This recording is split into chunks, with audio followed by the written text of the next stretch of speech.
Dis-nous, quand cela arrivera-t-il et quel sera le signe de ton avènement et de la fin du monde?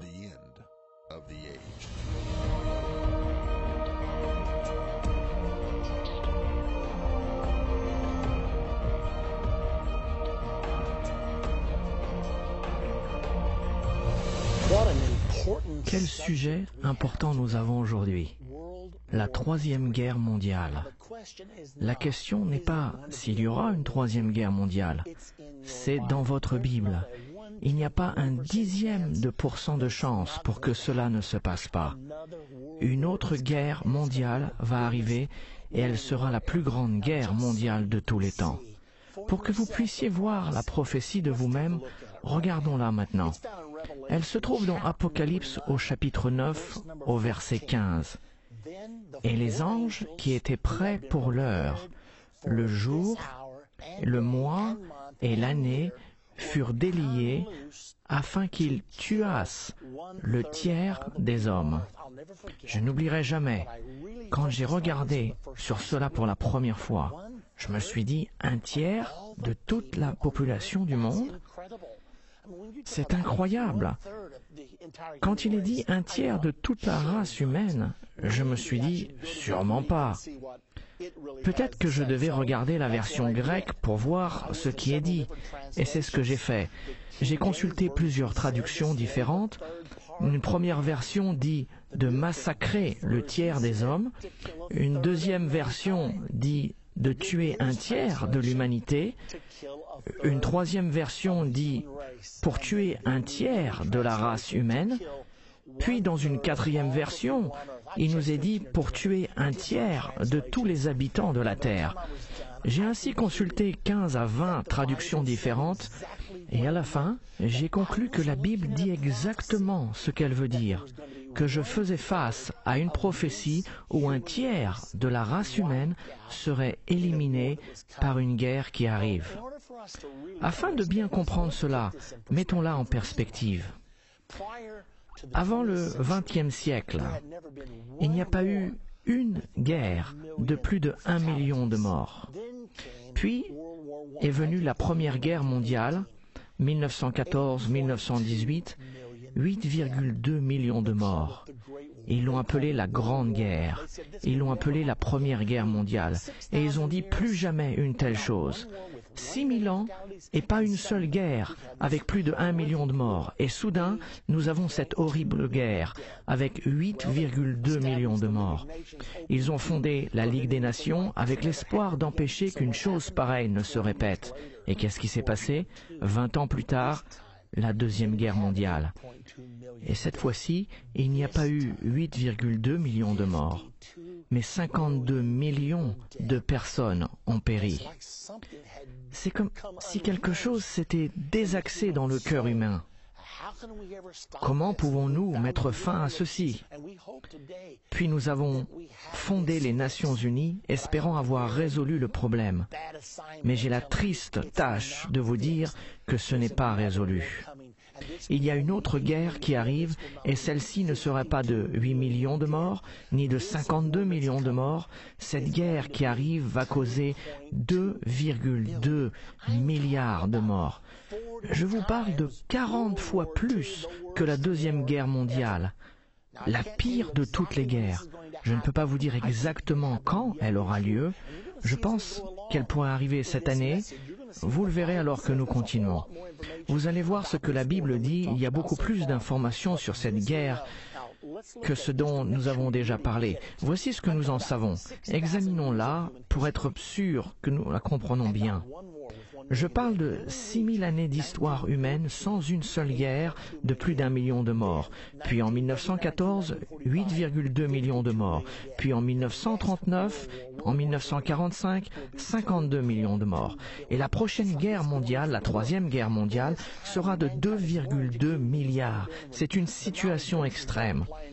À l'époque où l'humanité est plus instruite que jamais et que la base de connaissances double tous les 2 ans, il semblerait que la seule chose que nous perfectionnons est la capacité de tuer. Les taux de divorce sont en hausse, les taux de suicide sont en hausse, les prisons sont de plus en plus pleines. La seule chose que nous améliorons est la capacité de tuer les gens. C'est un moment crucial dans l'histoire de l'humanité. La Bible nous dit où la troisième guerre mondiale commencera. De nouveau dans Apocalypse 9, il s'agit de la prophétie de la 6e trompette. Écoutez ce qui est dit à partir du verset 13. Le 6e ange sonna de la trompette, et j'entendis une voix venant des 4 corps de l'autel d'or qui est devant Dieu, et disant au 6e ange qui avait la trompette, « Délie les 4 anges qui sont liés sur le grand fleuve d'Euphrate, et les 4 anges qui étaient prêts pour l'heure, le jour, le mois et l'année, furent déliés afin qu'ils tuassent le tiers des hommes. » De quoi parlons-nous ici? La rivière d'Euphrate. L'Euphrate se trouve au Moyen-Orient et ces anges ont été liés dans le fleuve d'Euphrate. Les anges sont des esprits. La Bible nous dit que les anges sont des esprits serviteurs pour nous qui sommes les héritiers du salut. Mais ces anges-ci ne sont pas de bons anges. Vous savez qu'un tiers des anges se sont rebellés avec Satan, et ainsi un tiers des anges sont des mauvais anges. Ceux-ci font partie de ces mauvais anges. Comment en sommes-nous sûrs? Parce qu'ils sont liés dans le grand fleuve d'Euphrate. Mais quand ils seront déliés, leur mission sera de tuer un tiers de l'humanité. Maintenant, voyons où se trouve le fleuve l'Euphrate. L'Euphrate commence en Turquie, dans le nord. Puis il traverse la Syrie. Il pénètre la frontière nord de l'Irak. 60 à 70% de l'Euphrate se trouve en Irak, où nous avons nos troupes postées en ce moment. La guerre fait rage le long de l'Euphrate depuis l'année 2003, depuis notre invasion de l'Irak. Et finalement, l'Euphrate se termine dans le golfe Persique. La Bible indique que c'est de là que la troisième guerre mondiale émanera. Si cela est vrai, il semblerait qu'elle soit sur le point d'éclater si ce n'est pas déjà fait. Regardons sur cette carte. Vous pouvez la voir sur votre écran. Remarquez que la ligne jaune commence dans le nord, en Turquie. Elle passe par la Syrie, au travers de l'Irak, puis passe à environ 80 km de l'Iran. Nous avons un conflit avec l'Iran qui est en cours. Nous avons la guerre qui continue en Irak. Quoi qu'ils essayent de nous dire qu'elle est presque finie, les bombardements continuent tous les jours. Puis en remontant la région, vous avez l'Afghanistan et le Pakistan. La Bible prophétise que la troisième guerre mondiale commencera dans cette partie du monde. Elle ne sera probablement pas contenue uniquement à cet endroit, car pour tuer 2,2 milliards de personnes, il va falloir atteindre une plus grande partie du monde. La population mondiale est de 6,8 milliards de personnes actuellement. La question est donc, qui participera à cette guerre? Nous savons que Mao Tse-tung, le défunt dirigeant de la Chine, s'était vanté dans son journal qu'il pourrait organiser une armée de 200 millions. Le verset 16 de cette prophétie dit le nombre des cavaliers de l'armée était de 200 millions. Et j'en entendis le nombre. C'est plutôt incroyable que cet homme irreligieux et athée ait cité le même chiffre qui se trouve dans le verset 16 du 9e chapitre du livre de l'Apocalypse. Il dit, nous pouvons mettre en place 200 millions de soldats. La Bible dit qu'il s'agit du nombre des cavaliers. Cela signifie-t-il que la Chine fera partie de cette guerre? C'est fortement probable, mais on ne peut pas en être certain, car il existe au moins 2 autres entités sur Terre en ce moment qui sont capables de mettre en place 200 millions de soldats. Nous savons que le monde islamique a une population de 1,5 milliard. La population de la Chine est de 1,3 milliard. Ainsi, si le monde islamique s'unissait et commençait à combattre, il pourrait former une armée de 200 millions. L'Inde compte environ 1,1 milliard d'habitants et pourrait donc mettre autant de soldats sur les champs de bataille. Or, l'Inde ne semble pas être aussi impliquée dans les affaires du monde que les islamistes ou que même la Chine. Nous ne pouvons pas ignorer l'islam, car la Bible nous dit que cette guerre émanera de l'Euphrate. Et chaque centimètre de ce fleuve est sous le contrôle des nations islamiques en ce moment même. Donc, qui pourrait être engagé dans cette guerre? Les États-Unis sont presque sûrs d'y être impliqués, puisque nous avons aujourd'hui 145 000 soldats combattants sur toute la longueur de l'Euphrate. En plus, les États-Unis d'Amérique possèdent la capacité nucléaire pour tuer 2,2 milliards de personnes.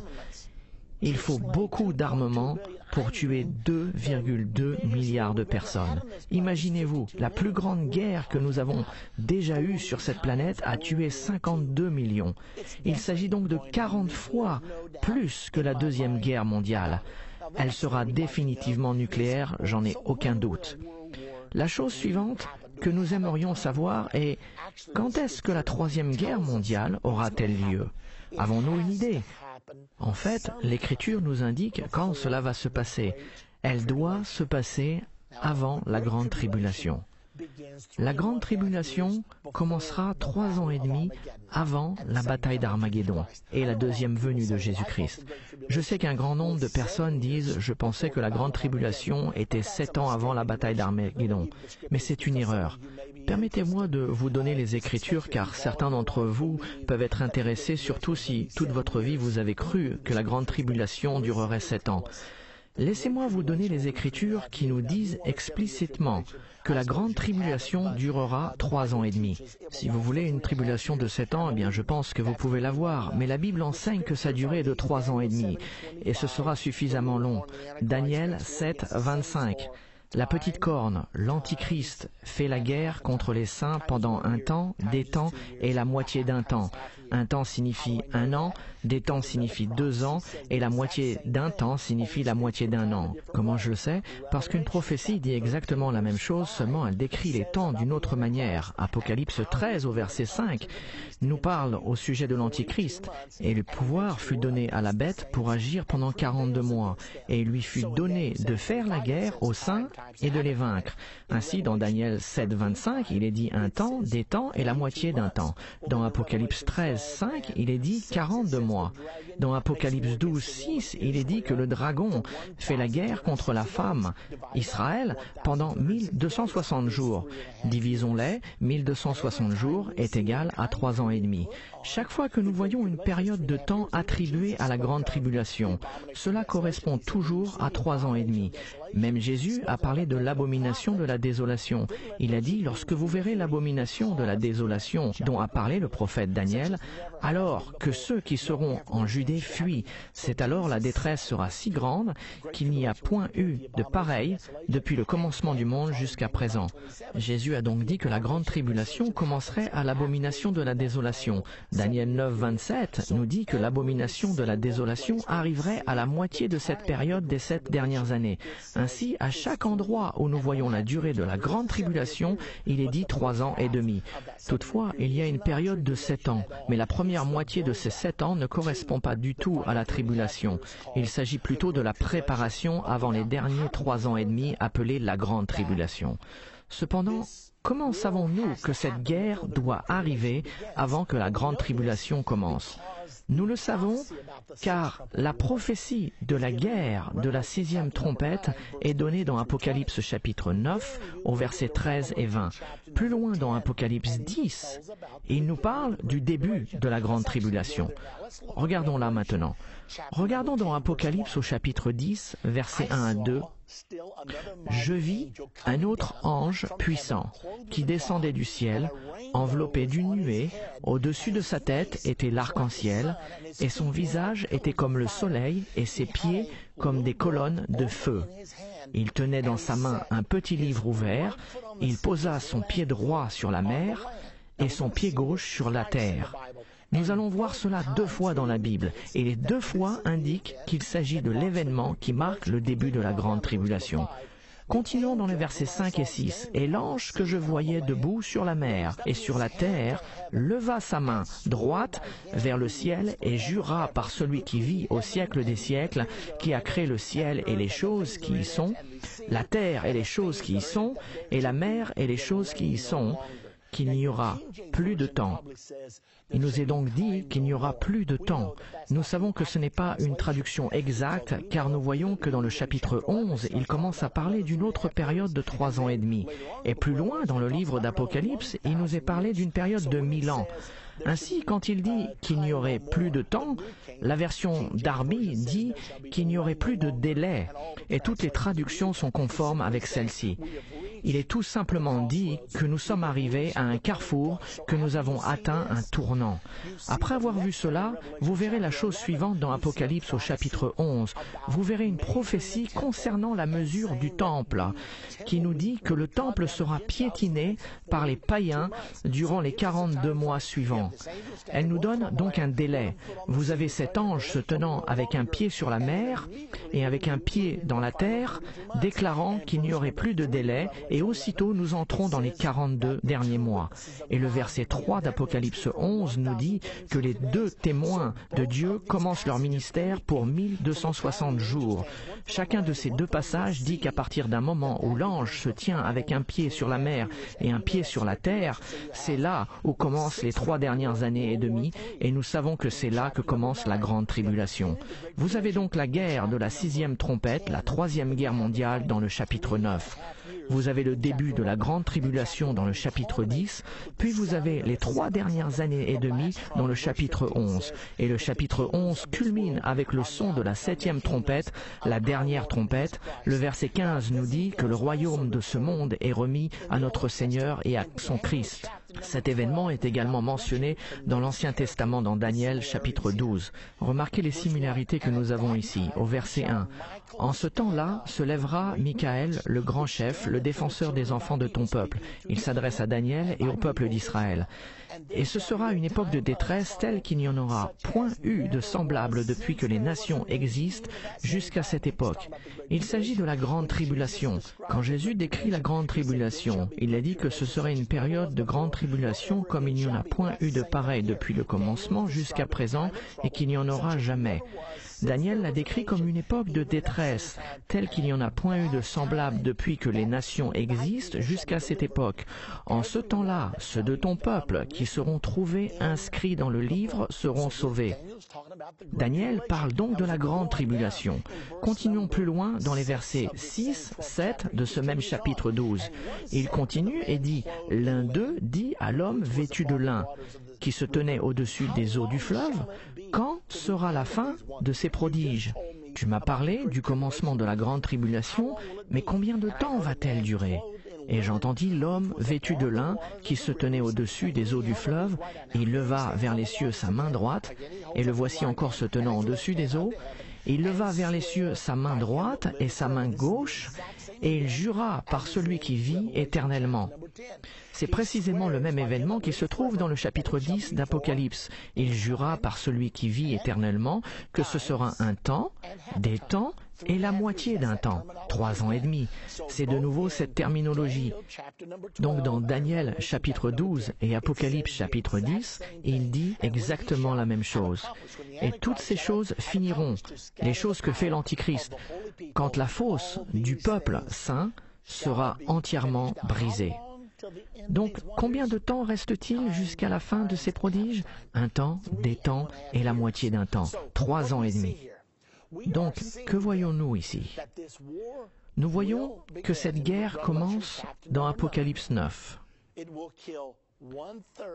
Elle tuera un tiers de la race humaine. Et alors commencera la grande tribulation. Nous ne savons pas combien de temps avant la grande tribulation cette guerre commencera. Cela peut arriver 2 ans avant que la grande tribulation commence, ou bien 4 ou 5 ans. Cela ne nous est pas donné. Cependant, nous pouvons avoir un aperçu de comment ces choses vont arriver. Regardons probablement l'ordre dans lequel ces prophéties vont se dérouler, car j'ai beaucoup parlé de choses qui ne vous sont peut-être pas familières. Regardons rapidement la chronologie des événements et comment ils vont se dérouler. Nous savons que la guerre de la 6e trompette aura lieu, et soit juste avant ou après, doit se passer un acte de paix dans le Moyen-Orient. La Bible appelle cela la confirmation de l'alliance. Quand le pacte de la paix sera fait, cela ouvrira la voie pour finaliser les frontières d'Israël et placer le mont du Temple sous le contrôle international, permettant ainsi la construction d'un temple. Quand cela arrivera, nous savons que cela marque le début des 7 années avant la bataille d'Armageddon et le retour de Jésus-Christ sur terre. Donc nous avons la guerre de la 6e trompette, nous avons la paix internationale dans le Moyen-Orient qui est confirmée, et peu de temps après, dans une période de 3 ans et demi, le temple juif sera reconstruit. Il semblerait que cela va se passer pendant la période de 3 ans et demi. La Bible nous dit spécifiquement, à 2 ou 3 endroits, qu'Israël rebâtira son temple sur le mont du temple. Donc le temple sera reconstruit. Une fois le temple reconstruit, le peuple juif recommencera les sacrifices d'animaux. Et quand ils commenceront ces sacrifices, ce ne sera pas bien vu par les activistes pour les droits des animaux ainsi que tous ceux qui y sont opposés. Il y aura donc une multitude de problèmes qui vont surgir de ces événements qui se passeront en Israël. Je ne vous dis pas que ces choses vont peut-être arriver. La Bible nous dit spécifiquement que ces choses vont arriver. Ainsi, les sacrifices seront institués et à cause des protestations, la Bible nous enseigne que l'Antichrist fera arrêter les sacrifices et l'ablation. Il fera cesser le sacrifice quotidien. Ceci est prophétisé au moins 3 fois dans votre Bible. Puis non seulement il fera cesser le sacrifice, mais il imposera son autorité sur le mont du temple. À ce moment, le mont du temple sera placé sous le contrôle international, ce qui est déjà proposé par le gouvernement des États-Unis aujourd'hui. Ils ont déjà déclaré la solution pour résoudre le conflit du contrôle de Jérusalem et du contrôle du mont du temple et de les placer sous le contrôle international. Et c'est apparemment ce qui va se passer, car au milieu de tout ce chaos et du conflit, la Bible nous dit que l'Antichrist se tiendra sur le mont du temple et proclamera « Je suis au contrôle ici, je suis l'ultime autorité ici ». La Bible a un nom spécial pour cet événement appelé l'abomination de la désolation, car le Dieu Tout-Puissant a dit qu'il placerait son nom à Jérusalem et sur le mont du temple. Et quand l'Antichrist se tiendra là, usurpant la place de Christ, et quand Satan s'introduira à la place du Dieu Tout-Puissant, la Bible appelle cet événement à plusieurs reprises l'abomination de la désolation. Et la Bible dit que l'abomination de la désolation est le moment où l'Antichrist sera révélé, mais pas au monde entier. La plupart du monde ne saura pas qu'il est l'Antichrist. Mais pour ceux qui marchent avec Dieu, qui comprennent la prophétie biblique, ils le sauront. Voilà votre Antichrist. C'est le dirigeant mondial qui va perpétrer la grande tribulation dans ce monde. Quand l'abomination de la désolation prendra place, souvenez-vous de ce que Jésus a dit. Lorsque vous verrez l'abomination de la désolation, la détresse sera si grande qu'il n'y en a point eu de pareil depuis le commencement du monde et qu'il n'y en aura jamais. Quand la grande tribulation commencera, c'est à ce moment-là que la marque de la bête sera instituée. C'est là que chaque personne sur terre sera forcée de prêter serment à l'Antichrist et à son gouvernement mondial. C'est alors que tout le monde sera obligé d'avoir une marque ou un numéro afin de pouvoir acheter ou vendre. Et cela va durer pendant 3 ans et demi, la période de la grande tribulation du règne de l'Antichrist. Souvenez-vous, Apocalypse 13, 5, le pouvoir fut donné à la bête pour continuer 42 mois et tout culminera finalement à la bataille d'Armageddon. Nous avons fait ici une vue d'ensemble des prophéties et comment elles s'assemblent toutes. Dans notre prochaine partie de la 3e guerre mondiale, nous découvrirons qui participera. Je suis intéressé par cela. Et à quoi ressemblera le monde après qu'un tiers de l'humanité aura été détruit. Quand 2,2 milliards seront morts, on devra les enterrer avec des bulldozers. Et après cela, que se passera-t-il ? Nous saurons également quelles nations feront partie du gouvernement mondial de l'Antichrist, car la Bible nous le révèle. Et dans la prochaine partie de la 3e guerre mondiale, vous le verrez clairement dans votre Bible. Elle nous montrera quelles nations vont participer au système du gouvernement mondial. Ce qui est peut-être même plus important, c'est que nous allons apprendre ce qui va se passer avec les États-Unis d'Amérique et ce qui va se passer avec la nation d'Israël. À quoi ressemblera le règne de l'Antichrist? Sera-t-il si puissant que quiconque lèvera sa main contre lui sera détruit? Comment cela va-t-il vous affecter? Comment cela va-t-il m'affecter? Tout cela nous est révélé dans la deuxième partie de cette incroyable prophétie. Je parle de la troisième guerre mondiale. Arrive-t-elle? Absolument. Peut-on l'empêcher? En aucun cas. Elle est prophétisée dans votre Bible. Donc, que devons-nous faire? Nous allons aussi en parler, car il est important pour vous et moi de savoir exactement ce que nous devons faire. Ce sont des informations cruciales pour nous tous.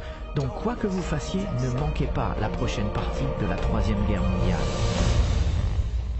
Dans cette partie de la troisième guerre mondiale, nous allons découvrir à quoi ressemblera le monde lorsqu'un tiers de l'humanité, soit 2,2 milliards de personnes, aura été tué.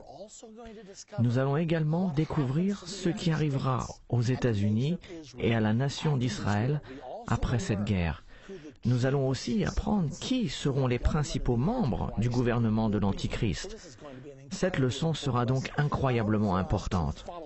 Afin de pouvoir continuer plus loin, révisons rapidement ce que nous avons étudié dans la partie précédente au sujet de l'ordre des événements de la fin des temps. Nous allons les survoler rapidement.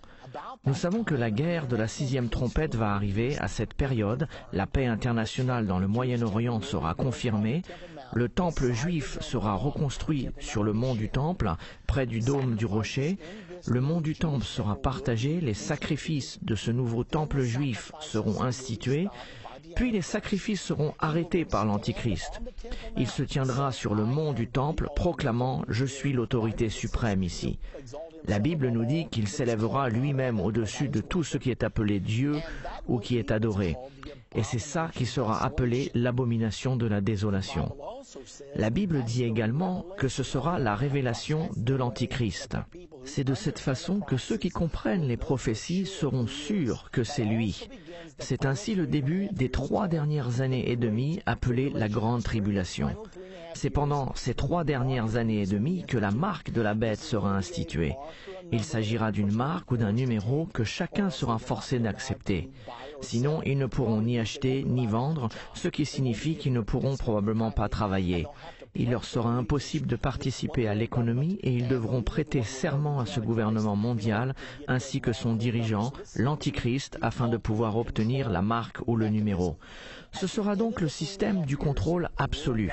À la fin des 3 ans et demi, le système du gouvernement mondial s'efforcera d'envahir la nation d'Israël, déclenchant ainsi la bataille d'Armageddon. Naturellement, c'est à Armageddon que Jésus reviendra sur terre pour combattre les armées du gouvernement mondial, les anéantir et établir son royaume, un royaume qui ne passera jamais et qui ne sera jamais détruit. J'aimerais vous parler au sujet de quelque chose qui est très important. Nous voulons savoir si la 3e guerre mondiale aura lieu avant ou après le pacte de paix dans le Moyen-Orient. Nous savons que la Bible nous donne une prophétie avec une date, et que cette prophétie sera la confirmation de l'alliance d'Abraham, qui dit qu'il y aura un accord pour la paix entre la communauté internationale et Israël, probablement avec la participation des Palestiniens. Et quand ceci sera conclu, le mont du Temple sera sous un accord de partage sous le contrôle international. Et quand cet accord sera conclu, la Bible nous dit qu'il y restera 7 ans avant la bataille d'Armageddon. Donc la grande question est, cette guerre qui va tuer un tiers de l'humanité, la 3e guerre mondiale, aurait-elle lieu avant ou après l'accord de paix? Je pense que la guerre arrivera avant, car j'ai du mal à croire que nous allons voir 2,2 milliards de personnes massacrées en même temps que la signature d'un pacte de paix ainsi que la reconstruction du 3e temple en Israël. Pour cette raison, je me dis que cette guerre éclatera juste avant que toutes ces choses aient lieu. Et à la suite de cette guerre, il y aura un grand cri de détresse. Pouvez-vous imaginer 2,2 milliards de morts, ce qui produira un tel cri pour la paix sur terre que l'on instaurera la paix dans le Moyen-Orient. Je peux entendre les dirigeants du monde dire « Peu importe ce que vous dites, nous en avons assez de cette aberration, nous allons détruire la terre entière si jamais cela se reproduit. » Il nous faut donc faire la paix. Quand soudainement, l'Antichrist viendra au pouvoir par le biais des 2,2 milliards de morts, il sera l'homme avec les réponses. Il prendra le pouvoir et la plupart du monde pensera que c'est une bonne chose. Quelle sera la cause de cette guerre? Pourrait-elle être une autre attaque terroriste sur les États-Unis? Peut-être que cela déclenchera la guerre. Nous savons que les rumeurs courent en ce moment qu'Israël pourrait attaquer l'Iran. L'Iran est engagé dans le développement de la technologie nucléaire.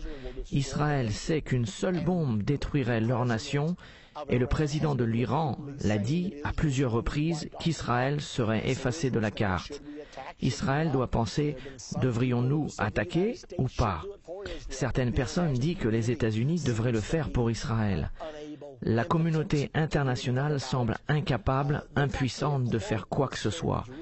Il y a eu une citation publiée dans le Jerusalem Post du 30 août 2008. C'était une déclaration faite par le général en chef du personnel de l'Iran. Il a dit « Si jamais Israël ou les États-Unis attaquaient l'Iran, ce serait le commencement d'une autre guerre mondiale. Peut-être ce sera le début. Nous ne savons pas exactement ce qui déclenchera cette troisième guerre mondiale, mais elle va arriver. Un nombre d'historiens célèbres disent que nous sommes déjà dans cette guerre.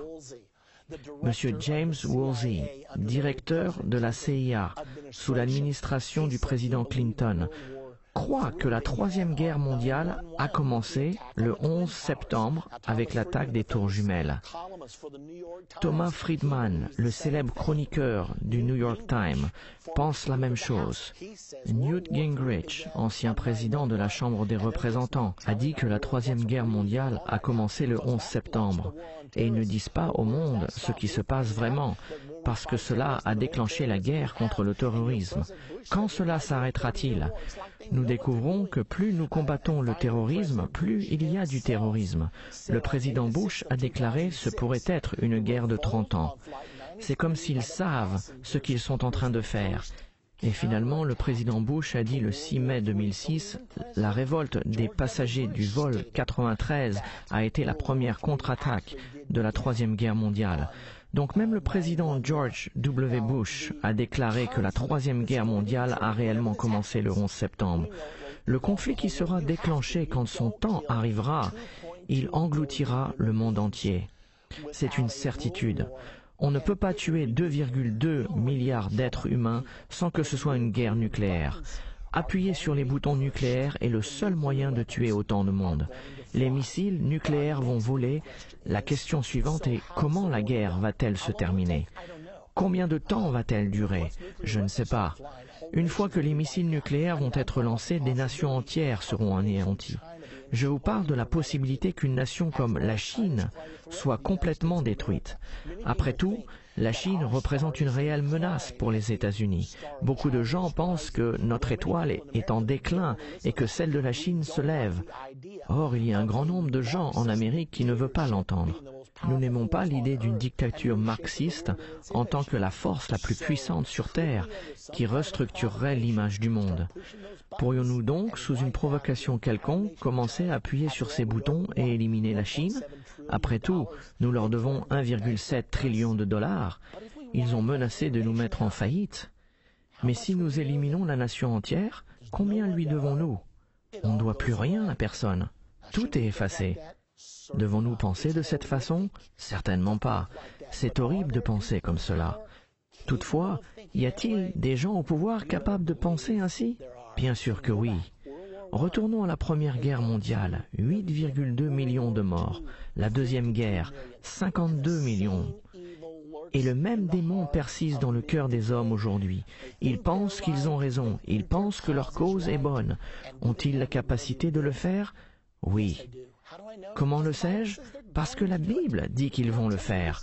Je ne dis pas que c'est une possibilité, mais cela va arriver, mesdames et messieurs. Il n'y a aucune chance que cela ne se passe pas, car c'est dans votre Bible. C'est prophétisé, et les prophéties s'accomplissent toujours.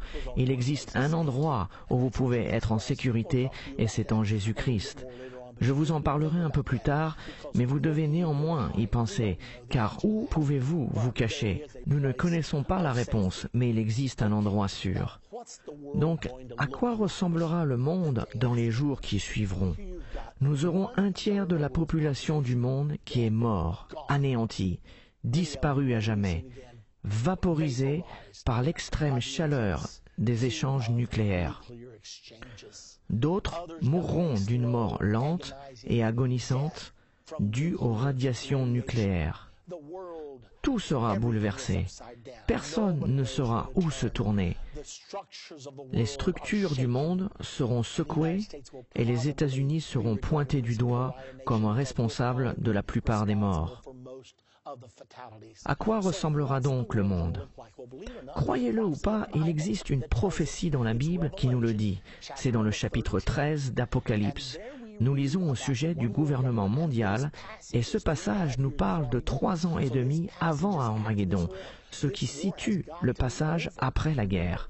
Cette guerre doit être finie avant que la grande tribulation commence. Et la grande tribulation commence 3 ans et demi avant Armageddon. Cette écriture est 3 ans et demi avant Armageddon. Regardons-la. Il s'agit d'Apocalypse au chapitre 13, au verset 1. C'est une prophétie au sujet du gouvernement mondial, de l'Antichrist et sur l'Antichrist lui-même. Et il se tint sur le sable de la mer, puis je vis monter de la mer une bête qui avait 10 cornes et 7 têtes. Et sur ses cornes 10 diadèmes, et sur ses têtes des noms de blasphème. La bête que je vis était semblable à un léopard. Ses pieds étaient comme ceux d'un ours, sa gueule comme une gueule de lion. Le dragon, ça c'est Satan, lui donna sa puissance et son trône et une grande autorité. Et je vis l'une de ses têtes comme blessée à mort, mais sa blessure mortelle fut guérie, et toute la terre était dans l'admiration derrière la bête. Le monde entier va suivre cette bête. Qu'est-ce que cela signifie? Nous avons appris qu'une bête dans la prophétie biblique représente toujours une nation. Plusieurs têtes sur une bête représentent le nombre de fois que cette nation se lèvera et tombera.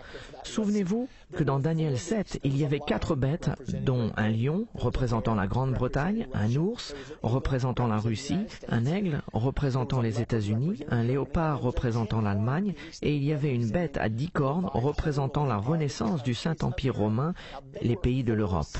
On voit 4 bêtes distinctes dans Daniel 7. Quand nous allons de Daniel 7 à Apocalypse 13, ces 4 bêtes sont réunies en une seule bête. Vous pouvez voir une représentation de la bête ici. Le corps d'un léopard, les pattes d'un ours, la gueule d'un lion, mais toutes les 7 têtes sont là, car il y avait un total de 7 têtes dans Daniel 7. Cette prophétie date de l'an 550 avant Jésus-Christ dans le livre de Daniel. Le livre de l'Apocalypse a été écrit vers l'an 96. C'est donc 650 années plus tard que nous avons le livre de l'Apocalypse. C'est une longue période de temps qui sépare ces écrits, n'est-ce pas? Et néanmoins, les mêmes symboles sont utilisés, mais ils sont utilisés d'une façon différente. Regardons à ces symboles et à la façon dont ils sont utilisés. Remarquez qu'elle a le corps d'un léopard, qui est l'Allemagne, les pattes d'un ours, la Russie, la gueule d'un lion, la Grande-Bretagne. Donc la Grande-Bretagne, l'Allemagne et la Russie, elles feront partie intégrale de ce système de gouvernement mondial. Puis nous voyons la bête à 10 cornes, la renaissance du Saint-Empire romain. Souvenez-vous des ailes d'aigle dans Daniel 7. Nous ne les voyons plus. Qu'est-ce que cela signifie? Est-ce que ça veut dire que les États-Unis ont été rayés de la carte ou qu'ils se sont mis à l'écart? Qu'est-ce que cela signifie? Les États-Unis ne sont plus là. Vous vous dites, « Oh, cela m'effraie, et ça ne devrait pas, car c'est une bonne nouvelle. » Parce que si vous faites partie de cette bête réunifiée, vous êtes sous le règne de l'Antichrist. Ainsi, quelles sont les chances que les États-Unis se soient mis à l'écart? Peut-être ils se sont retirés, peut-être que les prophéties bibliques ont fait leur chemin jusqu'à la Maison-Blanche et les dirigeants ont finalement compris ce qu'elles disent. Et ils ont donc décidé de se retirer des affaires mondiales et peut-être joueront-ils un rôle différent lors de ce temps, à cette période. Pourrait-il être éliminé? Oui, c'est possible. Mais il y a certaines raisons qui nous laissent à croire que ce ne sera pas le cas. Donc posons-nous cette question importante. Qu'arrivera-t-il à la nation d'Israël? Nous savons qu'Israël survivra, car elle bâtira son troisième temple sur le mont du Temple. Et nous savons également qu'Israël, à la suite de cette horrible guerre de 2,2 milliards de morts, Israël va rétablir les sacrifices d'animaux. Cela signifie qu'il y aura un réveil quelque peu religieux prenant place dans la nation d'Israël. Toutes ces choses doivent être achevées avant que l'Antichrist prenne totalement contrôle du pouvoir. À la suite de cette guerre qu'Israël subira, ils devront rebâtir leur temple. Il devra y avoir la paix sur terre.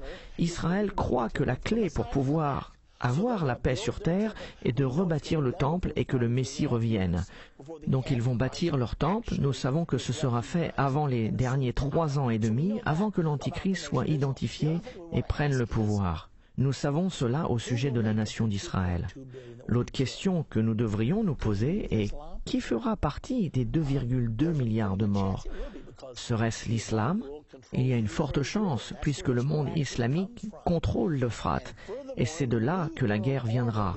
De plus, dans le nouvel ordre mondial, il y aura un système politique mondial et un système religieux mondial. L'islam est-il disposé à faire des compromis? L'islam est une religion avec une forte opinion. Seront-ils disposés à se soumettre à un système religieux mondial? Peut-être qu'ils le seront, je ne sais pas. Parce que la fausse religion, et l'islam est une fausse religion, est toujours prête à faire des compromis.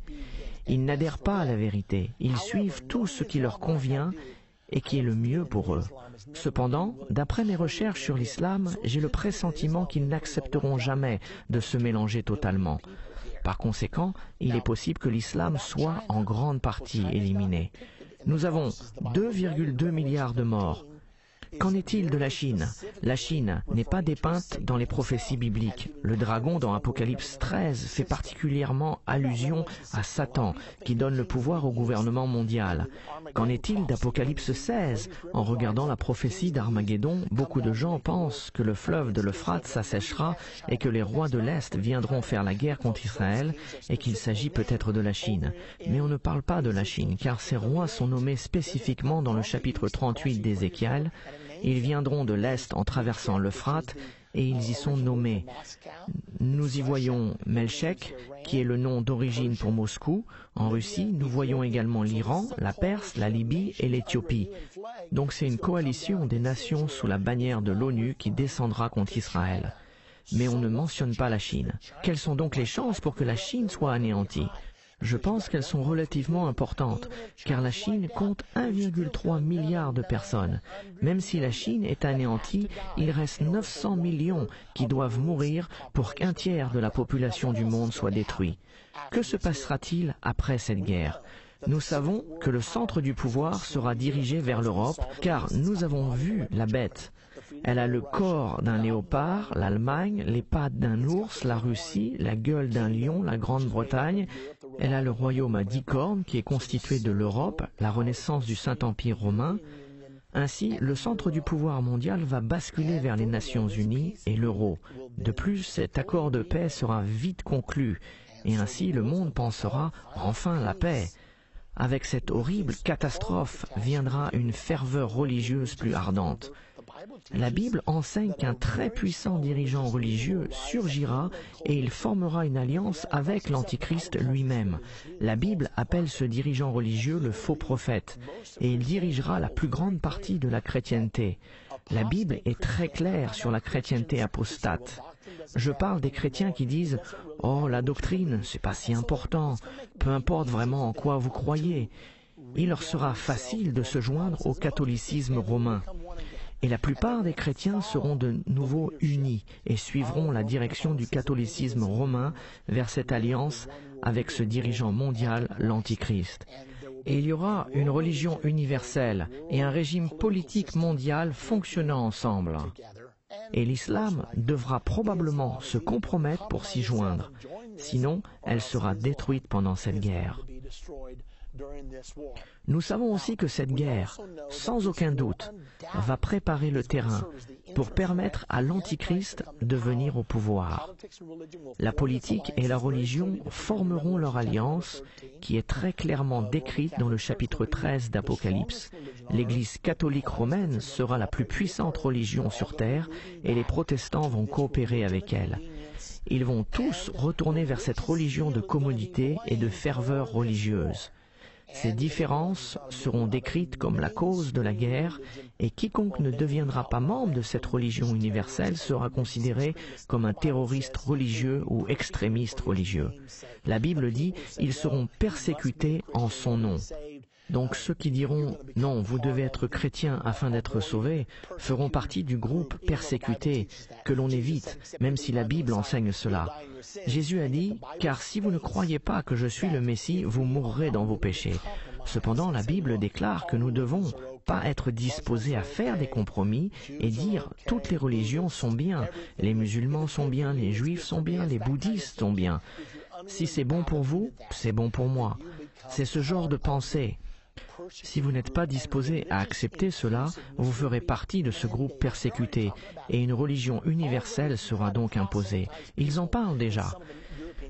Déjà, si vous essayez d'évangéliser des gens dans certains pays européens aujourd'hui, vous risquez de faire de la prison, car ils disent que l'on ne peut plus tolérer un conflit religieux.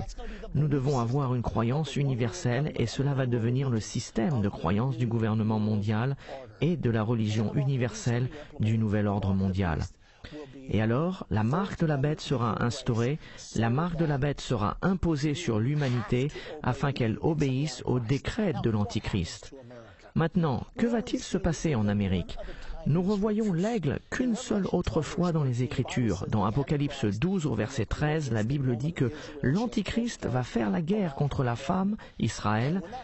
Elle a 12 étoiles au-dessus de sa tête. Et quand cela va se passer, c'est dans le verset 14, « Et les 2 ailes du grand aigle furent données à la femme, afin qu'elle s'envolât au désert vers son lieu. » Où est le lieu d'Israël? C'est la terre promise. C'est la terre qui a été promise à Abraham, et nous savons qu'Israël restera là en sécurité jusqu'à la bataille d'Armageddon. L'Antichrist envahira Israël, car elle ne sera pas encore soumise à son autorité. Et qui est donc le seul allié d'Israël? L'aigle. Nous avons utilisé notre pouvoir de veto aux Nations Unies pour protéger Israël ces 60 dernières années. Il semblerait que la raison pour laquelle les ailes d'aigle ne sont pas dans le système du gouvernement mondial est que nous nous sommes retirés. Israël ne sera pas envahi par l'Antichrist. Si nous ne sommes pas éliminés, il semblerait que les États-Unis ne vont pas jouer un rôle principal dans ce gouvernement mondial. Vous vous dites, c'est terrible. Non, c'est pas terrible, c'est merveilleux. Nous ne devons pas vouloir faire partie de ce gouvernement mondial. Est-ce possible que l'Amérique fasse partie de l'opposition à l'Antichrist? Beaucoup de gens disent le monde entier suivra l'Antichrist, et dans l'ensemble c'est vrai. Néanmoins, nous avons des écritures dans Daniel chapitre 11 qui disent que certains résisteront à l'Antichrist. Au verset 32, « Il séduira par des flatteries les traites de l'Alliance, mais les plus sages parmi eux donneront instruction à la multitude. » Au lieu de ce chaos après l'abomination de la désolation, pendant les 3 dernières années et demie, ceux du peuple qui comprennent seront pleinement en mode d'évangélisation. Daniel 11.33, il en est qui succomberont dans un temps à l'épée et à la flamme, à la captivité et au pillage. Il y aura des gens qui mourront. Il y a toujours eu des gens qui meurent. 11 des 12 premiers apôtres ont été tués pour le nom de Jésus, car ils ne voulaient pas arrêter de prêcher. Ainsi, puisque l'Amérique n'est pas spécifiquement incluse dans le gouvernement mondial, se pourrait-il que les États-Unis deviennent un lieu pour l'évangélisation du monde? Aussi, dans Daniel 11 au chapitre 40, il dit « Au temps de la fin, le roi du Midi se heurtera contre lui, et le roi du Septentrion fondra sur lui comme une tempête, avec des chars et des cavaliers et avec de nombreux navires. Il s'avancera dans les terres, il se répandra comme un torrent et débordera. » Il s'agit probablement de la Cisjordanie de Judée, qui sera sous le contrôle des Palestiniens, et plusieurs succomberont, mais Édom, Moab et les principaux des enfants d'Ammon seront délivrés de sa main. Édom est au sud de la Jordanie, les monts du Moab dans la Jordanie centrale, et Ammon est à Amman en Jordanie. La Jordanie et Israël ne seront jamais occupés par l'Antichrist, autrement l'Antichrist n'aurait pas à envahir Israël dans la bataille d'Armageddon. L'Amérique pourrait-elle aussi y échapper? Nous ne connaissons pas la réponse. Tout ce que nous savons, c'est qu'au verset 44 du chapitre 11, il est dit « Des nouvelles de l'Orient et du septentrion viendront l'effrayer, et il partira avec une grande fureur pour détruire et exterminer des multitudes. » L'Antichrist rencontrera de l'opposition sur le plan national durant les 3 dernières années et demie. Pour ma part, j'espère qu'il s'agira des États-Unis. Puis il arrivera à la fin sans que personne lui soit en aide. La 3e guerre mondiale. Elle va arriver. 1/3 de l'humanité va mourir. Donc où serons-nous en sécurité? Il n'existe qu'un endroit. Le nom de l'Éternel est une tour forte. Les justes s'y réfugient et se trouvent en sécurité. La Bible dit, si un homme ne naît de nouveau, il ne peut voir le royaume de Dieu. Votre seul espoir, mon seul espoir, c'est de savoir où nous nous tenons par rapport à Jésus-Christ, et c'est cela que je veux dire à chacun d'entre vous. Ne jouez pas à la roulette russe avec votre âme. Étudiez la parole de Dieu, inscrivez-vous à des études bibliques, découvrez ce qui se passe, parcourez comprendre la fin de l'ère, étudiez les prophéties, car elles vont se réaliser. 1/3 de ce monde est sur le point de disparaître. Mais peu importe que cela arrive ou pas, si vous êtes prêts, vous avez la vie éternelle d'une manière ou d'une autre.